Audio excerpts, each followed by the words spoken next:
इस वीडियो में बताई गई सारी जानकारी पब्लिक प्लेटफॉर्म पर उपलब्ध है। इसमें ऐसी कोई जानकारी नहीं दी गई है जिससे हमारे सुरक्षा बलों की गोपनीयता भंग होती है। डिफेंस डिटेक्टिव सेना का सम्मान करता है और उन्हीं जानकारियों के आधार पर काम करता है जो सार्वजनिक रूप से मौजूद हैं।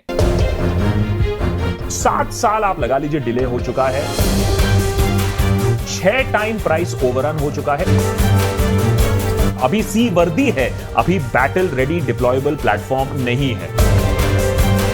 DF-21 पिन पॉइंट एक्यूरेसी से चाइना कभी भी निस्तनाबूद कर सकता है।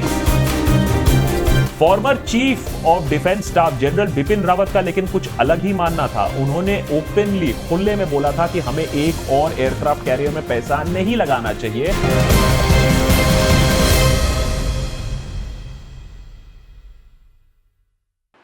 नमस्कार दोस्तों, मेरा नाम है आलोक और आप देख रहे हैं डिफेंस डिटेक्टिव। तो ऐसा पहली बार हुआ है जब मैं किसी इंडियन यूट्यूबर के वीडियो पर अपना काउंटर वीडियो लेकर आया हूं। इससे पहले ऐसा कुछ मैंने पाकिस्तानी यूट्यूबर्स हैं उनके जो मिस इन्फॉर्मेशन वाले वीडियोस थे उनके खिलाफ मैं काउंटर वीडियो लेकर आया था। जैसे अपने वो PNMM वाले फारिस जावेद भाई थे, वो 93,000 सरेंडर वाला मामला था। और नजम उल हसन बाजवा को कैसे मैं भूल सकता हूं, यही INS विक्रांत वाला मामला था। पर इस बार चूंकि यह मुद्दा जो है थोड़ा घरेलू हो गया है, तो अपना काउंटर आर्गुमेंट मैं शुरू करूं उससे पहले एक बेहद जरूरी बात सुन लीजिए। इस वीडियो को बनाने का मेरा मकसद किसी भी रूप में यूट्यूब चैनल द देशभक्त या फिर आकाश बनर्जी भाई को नीचा दिखाना या उन्हें किसी तरह से ठेस पहुंचाने का नहीं है। चूंकि INS विक्रांत पर जो उन्होंने वीडियो बनाया है उसमें कई ऐसी जानकारियां हैं या फिर कई ऐसे सवाल हैं जिन्हें काउंटर करना बेहद जरूरी हो गया है। मुझे उम्मीद है कि आकाश बनर्जी भाई इसे पॉजिटिव सेंस में लेंगे और अगर मुझसे कहीं गलती हुई हो तो आकाश भाई एडवांस में आपसे हाथ जोड़कर माफी भी मांग रहा हूं, माफ कर दीजिएगा। देखिए, डिजिटल क्रिएटर्स की दुनिया में आकाश बनर्जी भाई का बड़ा नाम है और मुझे पूरा यकीन है कि मेरे ज्यादातर दर्शकों को आकाश भाई के बारे में पता है। लेकिन जिन्हें नहीं पता उनके लिए आकाश बनर्जी भाई का एक छोटा सा परिचय तो बनता है। तो चलिए संक्षेप में आकाश भाई का एक ये छोटा सा प्रोफाइल देख लीजिए। आकाश बनर्जी भारत के बड़े यूट्यूबर्स में से एक हैं। इनके चैनल का नाम है द देशभक्त। करीब 26 लाख सब्सक्राइबर्स हैं। बहुत जबरदस्त काम करते हैं, बहुत शानदार वीडियोस बनाते हैं, लोग इन्हें बेहद प्यार करते हैं। द देशभक्त चैनल के डिस्क्रिप्शन में इन्होंने बताया है कि उनका चैनल किस तरह के कंटेंट पर काम करता है। इसमें उन्होंने लिखा है कि द देशभक्त भारत का पहला और सबसे बड़ा political and social satire platform है। इनका लक्ष्य पॉलिटिक्स और सोशल इश्यूज को आसानी से समझ में आने वाले कंटेंट को बनाना है। दी गई जानकारी के मुताबिक 15 साल पहले उन्होंने इस चैनल की शुरुआत की थी। दूसरे सोशल मीडिया प्लेटफॉर्म्स पर भी आकाश भाई स्टार हैं। ट्विटर की बात करें तो उन्हें ब्लू टिक मिला हुआ है, 6.5 लाख से ज्यादा फॉलोअर्स हैं। यहां भी उन्होंने बायो में वही लिखा है जो यूट्यूब पर लिखा है कि द देशभक्त देश का premier social and political satire platform है। ऐसा ही कुछ उनके फेसबुक अकाउंट पर भी है। वहां पर उन्होंने बताया है कि वो जर्नलिस्ट यानी पत्रकार हैं। वही लाइनें यहां भी लिखी हैं। करीब 3.5 लाख लाइक्स हैं इनके पेज पर और करीब 1 मिलियन फॉलोअर फेसबुक पर भी इनके होने वाले हैं। तो इतनी रिसर्च के बाद मुझे एक बात तो समझ में आ गई कि आकाश भाई मुख्य रूप से पॉलिटिकल और सोशल इश्यूज वाले वीडियोस बनाते हैं। शुद्ध रूप से डिफेंस या फिर कहूं कि डिफेंस टेक्नोलॉजी से रिलेटेड इनका जो कंटेंट है वो बहुत कम है। पिछले 100 वीडियोस मैंने स्क्रॉल किए तो मुझे उसमें वेपन सिस्टम या वेपन्स पर INS विक्रांत वाला वीडियो ही सबसे करीब लगा और उनके इसी वीडियो पर कंट्रोवर्सी हो गई है जिस पर मुझे भी एक जवाबी वीडियो या काउंटर वीडियो कह लीजिए बनाना पड़ा है। आकाश भाई ने INS विक्रांत पर जो वीडियो बनाया है वो वीडियो बहुत अच्छा है। कई सटीक जानकारियां दी गई हैं, अच्छी बातें बताई गई हैं, लेकिन कुछ ऐसी इंफॉर्मेशंस हैं जो ना सिर्फ मेरे हिसाब से बल्कि देश के और भी कई एक्सपर्ट यूट्यूबर्स हैं जैसे अल्फा डिफेंस, डिफेंस मैट्रिक्स, उनके मुताबिक भी वो ठीक नहीं है। और मैं सच बताऊं तो ये लोग डिफेंस को मुझसे भी ज्यादा डीपली स्टडी करते हैं और मुझे ये कहने में कोई शर्म नहीं है कि मुझे लगता है कि डिफेंस के टेक्निकल मामले में ये लोग मुझसे बेहतर भी हैं और अपडेटेड भी हैं। तो इन्होंने भी इसके काउंटर में वीडियो बनाया है। लिंक मैंने डिस्क्रिप्शन में दिया हुआ है, आप वहां जाकर उनका पॉइंट ऑफ व्यू भी देख सकते हैं। यही नहीं, मैंने आकाश बनर्जी भाई को भी इन्फॉर्म किया है कि उनके वीडियो का काउंटर वीडियो मैं बना रहा हूं। साथ ही मैंने उनसे उनके वीडियो की छोटी छोटी क्लिपिंग्स को इस्तेमाल करने की इजाजत भी मांगी है। उन्होंने जो मेल आईडी दी है उस पर मैंने अपनी बात मेल की है। इंस्टाग्राम पर भी मैंने उन्हें मैसेज भेजा है। साथ ही ट्विटर पर उनके हैंडल को टैग करके कहा है कि वीडियो बना रहा हूं, लेकिन वीडियो बनाए जाने तक उनकी तरफ से कोई जवाब मुझे नहीं आया है। तो आकाश भाई ने विक्रांत के इंडियन नेवी में कमीशन होने पर कुल 5 सवाल उठाए हैं। छठी बात उन्होंने एयरक्राफ्ट कैरियर जो तीसरा बनने वाला है हमारा, उसके नाम को लेकर की है। तो इसमें उन्होंने शायद गलती से आईएनएस विशाल की जगह पर आईएनएस विराट बोल दिया है, क्योंकि अभी तक की जानकारी के मुताबिक तो तीसरे एयरक्राफ्ट कैरियर का नाम आईएनएस विशाल ही होना है। और जब बात आईएनएस विक्रांत की चली है तो हमें पुराने आईएनएस विक्रांत को भी नहीं भूलना चाहिए, क्योंकि पाकिस्तान के खिलाफ 1971 की जंग में आईएनएस विक्रांत ने दुनिया को दिखाया था कि क्यों एयरक्राफ्ट कैरियर किसी भी सेना के लिए बेहद जरूरी होते हैं। इसलिए मैं आपको रेकमेंड करूंगा कि आप कुकू एफएम पर जाएं और बुक समरी है इंडिया वर्सेस पाकिस्तान 1971। इसमें भारतीय सेना के पराक्रम को दिखाया गया है, किस तरह पाकिस्तान को न सिर्फ धूल चटाई गई बल्कि बांग्लादेश नाम का एक नया देश बनाया गया, नक्शे पर लाया गया।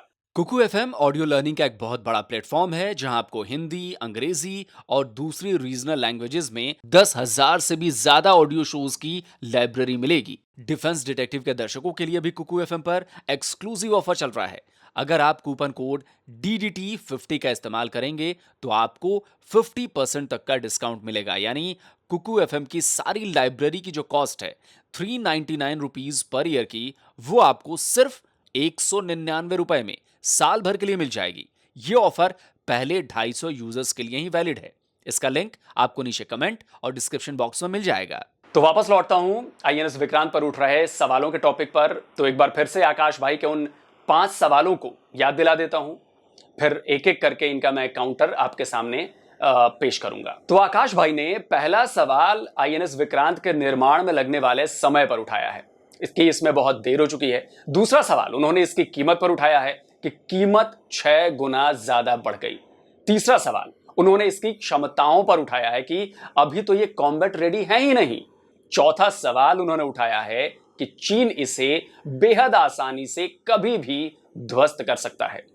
और पांचवा सवाल उन्होंने late CDS general Bipin Rawat के बयान को आधार बनाकर उठाया है कि एयरक्राफ्ट कैरियर ऑब्सोलेट हो चुके हैं, यानी मौजूदा वक्त में ये बेकार हो चुके हैं।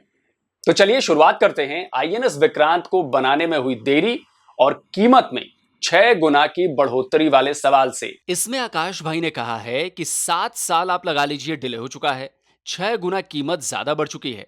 2003 में यह प्रोजेक्ट सैंक्शन किया गया था 3,216 करोड़ रुपए में। 2003 से लेकर 2021 तक ऑलरेडी 20,000 करोड़ बन चुका है और अभी भी 2-3 साल बाकी हैं इसको पूरी तरह से ऑपरेशनल होने में। देखिए, वैसे आकाश भाई की बात सही है कि बहुत ज्यादा डिले हुआ है और इतने बड़े प्रोजेक्ट का डिले होना कोई हैरानी करने वाली बात नहीं है, और वो भी तब जब आप पहली बार एयरक्राफ्ट कैरियर जैसी state of the art mega machine बना रहे हो। आईएनएस विक्रांत में तो स्टील से लेकर स्ट्रक्चर तक और कॉन्फ़िगरेशन से लेकर कमीशन होने तक सब कुछ पहली बार बनाया गया है। आकाश भाई, जैसा कि आपने अपने वीडियो में बताया है कि सबसे पहली और सबसे जरूरी चीज विक्रांत को बनाने में जो लगी है वो है स्टील, क्योंकि इसमें कोई आम स्टील नहीं लगती, एक स्पेशल स्टील लगती है जिसे बनाना बेहद मुश्किल काम है। थोड़ी सी रिसर्च मैंने की तो मुझे बिजनेस स्टैंडर्ड का 8 अगस्त 2013 का एक आर्टिकल मिला।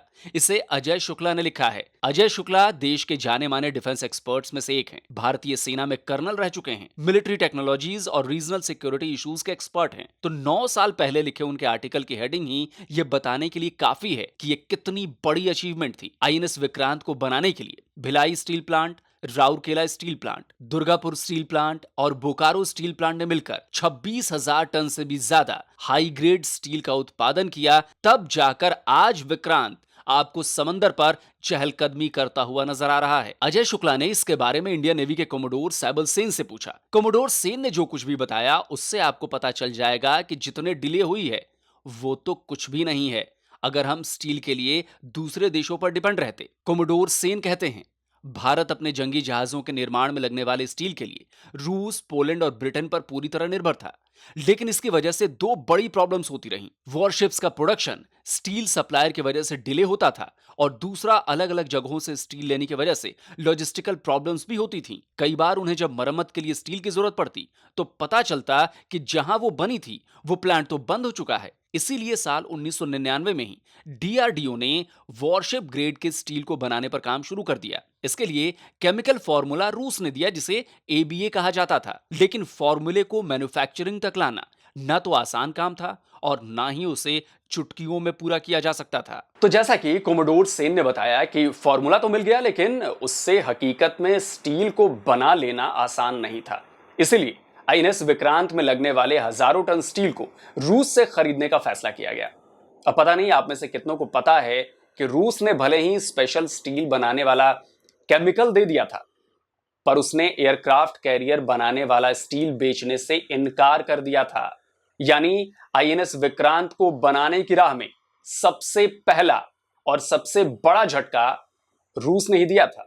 रूस ने स्पेशल स्टील बेचने से मना कर दिया था। यह खुलासा किसी ऐसे वैसे आदमी ने नहीं किया है, बल्कि आईएनएस विक्रांत को बनाने वाली कंपनी कोचीन शिपयार्ड के चेयरमैन और एमडी मधु नायर ने किया है। Hindi news website Navbharat times ने अभी 5 सितंबर को ही एक आर्टिकल पब्लिश किया है। इसकी हेडिंग थी, दुनिया में कोई भी देश सगा नहीं, आईएनएस विक्रांत के लिए दोस्त रूस ने स्टील देने से किया था इनकार। इस आर्टिकल में अंग्रेजी वेबसाइट द वीक को दिए उनके इंटरव्यू का जिक्र है, जिसमें उन्होंने बताया है कि साल 2005 में रूस ने आईएनएस विक्रांत के निर्माण के लिए स्टील देने से मना कर दिया था, जिसके बाद भारत ने खुद उस स्टील को विकसित किया। आकाश भाई, अब आप जरा सोचिए कि आप घर बनाने जा रहे हैं और जिस वेंडर ने ईंट सप्लाई करने का वादा किया हो वो ऐन मौके पर मुकर जाए, दूसरा कोई वेंडर भी तैयार ना हो और आपके पास सिर्फ एक ही विकल्प मौजूद हो कि आप खुद ईंट बनाएं, तो क्या आपका घर टाइम पर बन जाएगा?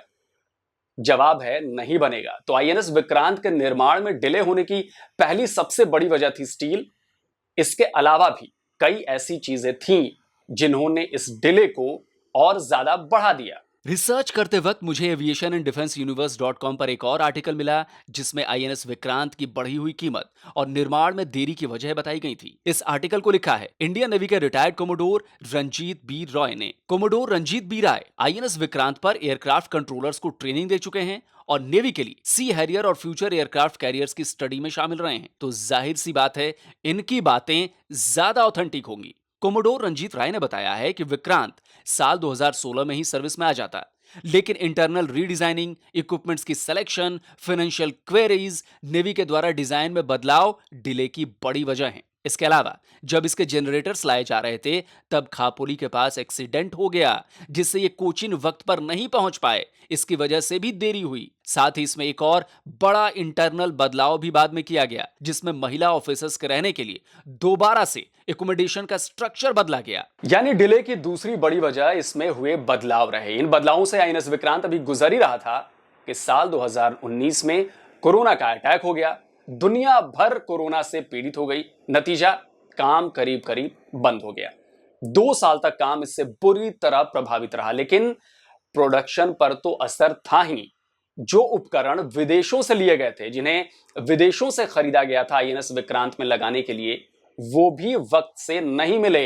एविएशन एंड डिफेंस यूनिवर्स पर लिखे अपने आर्टिकल में कोमोडोर रंजीत राय बताते हैं कि कोरोना की वजह से इसमें लगने वाले रडार की डिलीवरी में बहुत ज्यादा देरी हुई।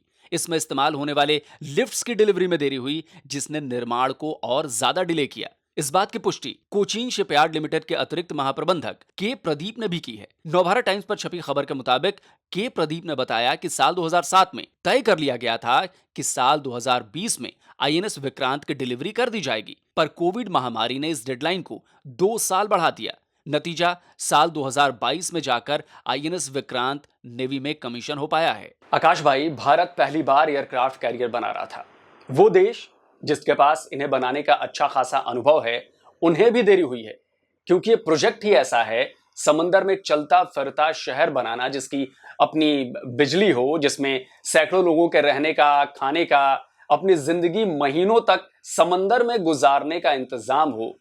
तो ऐसा काम कोई बच्चों का खेल नहीं है। इसे समझाने के लिए मैं आपको कुछ देशों द्वारा बनाए गए एयरक्राफ्ट कैरियर में लगने वाले वक्त की जानकारी भी दे देता हूं, जिससे आपको समझने में यह आसानी होगी कि मैं ये पॉइंट क्यों कह रहा हूं। अगर मैं ब्रिटेन की बात करूं तो साल 2008 में 2 एयरक्राफ्ट कैरियर्स बनाने का ऑर्डर दिया गया था। पहले कैरियर क्वीन एलिजाबेथ पर काम 7 जुलाई 2009 में शुरू हुआ। इसे पानी में 5 साल बाद यानी 17 जुलाई 2014 को उतारा गया और उसके 3 साल बाद यानी 7 सितंबर 2017 को कमीशन किया गया। यानी ऑर्डर से लेकर कमीशन होने तक इसको बनने में 9 साल लगे। दूसरा कैरियर प्रिंस ऑफ वेल्स पर काम 26 मई 2011 को शुरू हुआ। 6 साल बाद 21 दिसंबर 2017 को इसे पानी में उतारा गया और 2 साल बाद 10 दिसंबर 2019 को इसे कमीशन किया गया। यानी इसे बनने में लगे 11 साल। पड़ोसी देश अगर मैं चीन की बात करूं तो इसमें कोई शक नहीं कि उसने हमसे ज्यादा तेजी से एयरक्राफ्ट कैरियर बनाए हैं, लेकिन उसे भी कम टाइम नहीं लगा है। अगर उसके पहले एयरक्राफ्ट कैरियर लायोनिंग की बात करें, जिसका स्ट्रक्चर उसे बना बनाया मिला था, उसे भी लंबा वक्त लगा चीन की नेवी में कमीशन होने में। चाइना पावर नाम की वेबसाइट पर इसके बनने की पूरी कहानी मौजूद है। इसका भी लिंक मैंने डिस्क्रिप्शन बॉक्स में दिया हुआ है। इस पर एक आर्टिकल है जिसका नाम है how does China's first aircraft carrier stack up. इसमें बताया गया है कि सोवियत नेवी के इस जहाज को एक चीनी ट्रेवल कंपनी ने साल 1998 में खरीदा।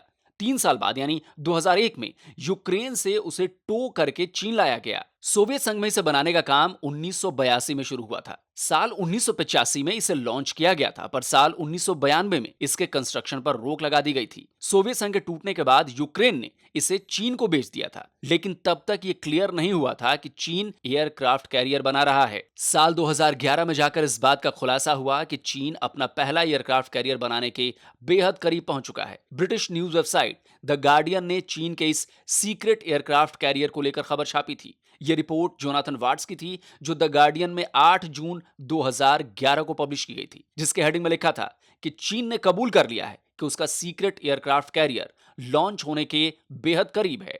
इसके करीब 1 साल बाद यानी 2012 में चीनी नेवी में लायोनिंग को कमीशन किया गया। तो अगर देखा जाए तो 1982 में जो जहाज बनना शुरू हुआ था, वो साल 2012 में जाकर कमीशन हुआ, यानी 30 साल बाद।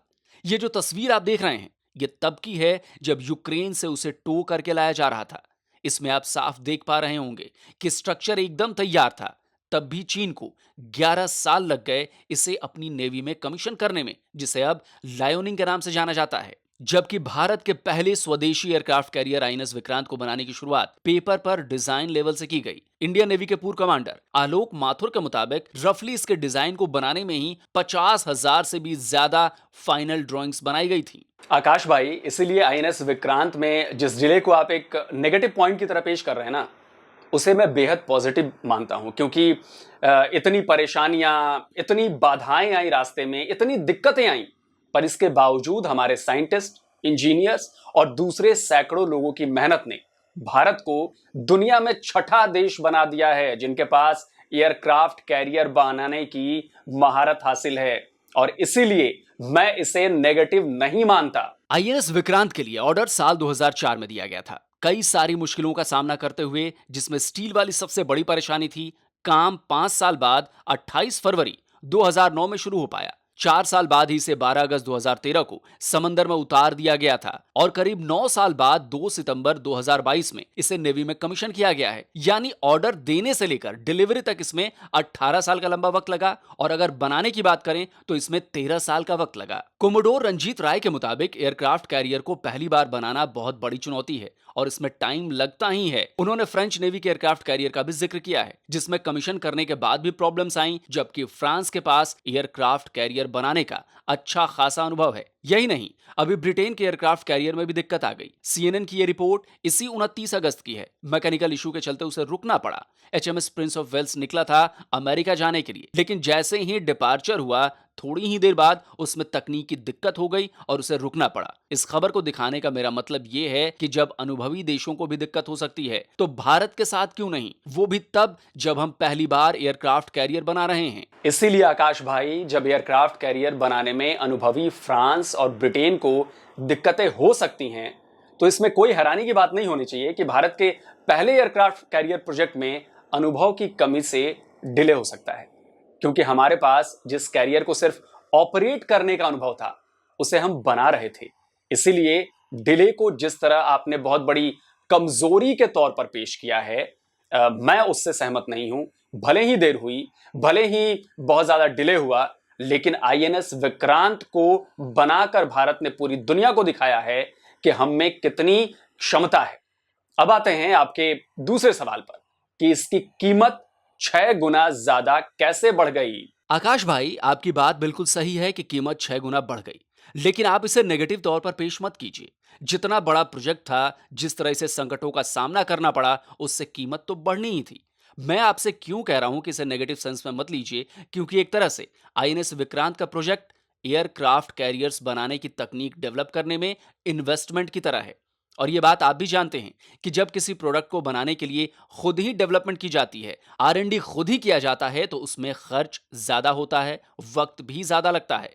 लेकिन इसका फायदा हमें तब होता है जब हम इसके बाद इसी तरह के दूसरे प्रोडक्ट्स को बनाते हैं, क्योंकि तब हमें पता रहता है कि क्या करना है और क्या नहीं करना है। आकाश भाई, वैसे मैं आपको बता दूं कि दुनिया में ऐसा किसी भी देश में नहीं हुआ कि जो बजट एयरक्राफ्ट कैरियर को बनाने के लिए सैंक्शन किया गया था, उसी बजट में वो बनकर तैयार भी हो गया। एग्जाम्पल के तौर पर मैं आपको ब्रिटेन के एयरक्राफ्ट कैरियर प्रोग्राम को बतौर सबूत पेश करता हूं, जिससे आपको समझ में आएगा कि अगर पैसे ज्यादा लगे हैं तो क्यों लगे हैं और क्यों इसे नेगेटिव नहीं कहना चाहिए। बीबीसी की इस रिपोर्ट को देखिए, इसकी हेडिंग है एयरक्राफ्ट कैरियर, ऐसा क्या है जिससे इसकी कीमत 6.2 बिलियन पाउंड्स हो गई है। यह आर्टिकल 6 नवंबर 2013 का है। इसमें 2 एयरक्राफ्ट कैरियर्स की बात की गई है जिसे ब्रिटेन की रॉयल नेवी के लिए बनाया जाना था।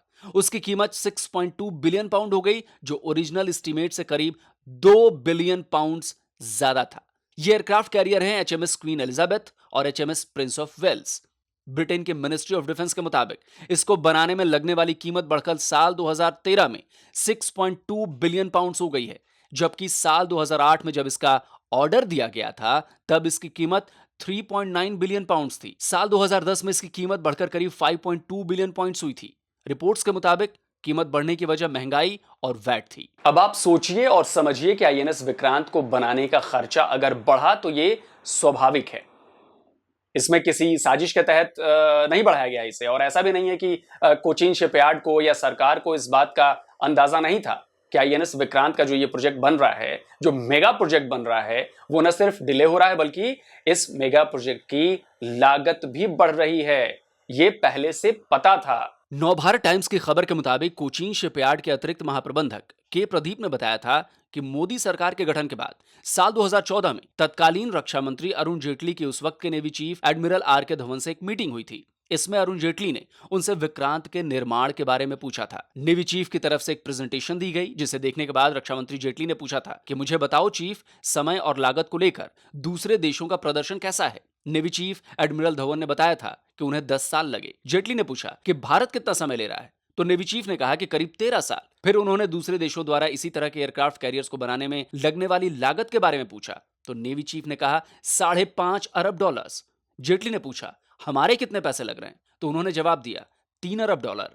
इस वाकये को बताने का मकसद मेरा यह है आकाश भाई कि मैं आपको समझा सकूं कि लागत बढ़ने के बाद भी इस कैटेगरी के एयरक्राफ्ट कैरियर को बनाने में हमने दूसरे देशों से कम पैसे खर्च किए हैं। ये बात समझनी बहुत जरूरी है। इस मेगा प्रोजेक्ट में जो हमने कुछ सीखा है, जिन गलतियों को किया है, जिन परेशानियों से निपट कर हम सामने निकल कर आए हैं, उसका फायदा हमें भविष्य में देखने को मिलेगा जब हम अपना तीसरा एयरक्राफ्ट कैरियर आईएनएस विशाल बनाएंगे। मैं ऐसा क्यों कह रहा हूं, इसकी भी वजह है। टाइम्स ऑफ इंडिया में इसी 2 सितंबर 2022 को छपी इस खबर को देखिए। कोचीन शिपयार्ड जिसने आईएनएस विक्रांत को बनाया है, उसके सीएमडी मधु नायर ने क्या कहा है। उन्होंने कहा है कि वो अगला एयरक्राफ्ट कैरियर सिर्फ 8 साल में बना लेंगे, और ये बात उन्होंने 5 सितंबर को सीएनबीसी टीवी 18 को दिए अपने इंटरव्यू में फिर से दोहराई है। यानी पहले एयरक्राफ्ट कैरियर विक्रांत को बनाने में अगर 13 साल लगे, तो अगला एयरक्राफ्ट कैरियर सिर्फ 8 साल में बन जाएगा।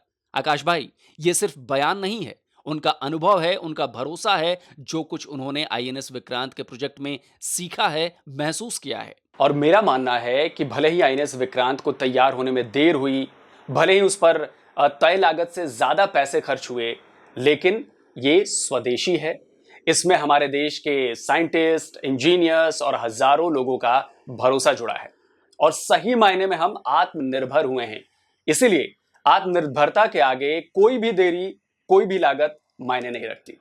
हम भारतीयों के लिए बहुत बड़ी अचीवमेंट है कि हमारे पास एयरक्राफ्ट कैरियर बनाने की क्षमता मौजूद है। अभी आकाश भाई के 3 सवाल और बचे हैं, लेकिन अगर उनका भी काउंटर किया इसी वीडियो में तो ये वीडियो घंटे भर से भी ज्यादा का हो जाएगा। इसीलिए बाकी बचे जो सवाल हैं उसके जवाब मैं आपको इस वीडियो के दूसरे पार्ट में दूंगा। लेकिन वीडियो खत्म करने से पहले आपको एक बार फिर से याद दिला दूं कि कुकू एफएम पर जाइए, इंडिया वर्सेस पाकिस्तान 1971 को जरूर सुनिए, जिसमें आपको अपने देश और अपनी सेनाओं का गौरवशाली इतिहास पता होगा। और हां, मेरा कोड DDT50 का इस्तेमाल करना मत भूलिएगा, क्योंकि उससे आपको मिलेगा 50% का स्पेशल डिस्काउंट। और साथ में ख्याल रहे, ये डिस्काउंट पहले 250 यूजर्स तक ही है। इसका लिंक आपको डिस्क्रिप्शन बॉक्स में मिल जाएगा, कमेंट बॉक्स में मिल जाएगा। तो जल्दी मिलता हूं एक और नए वीडियो के साथ। नमस्कार, जय हिंद।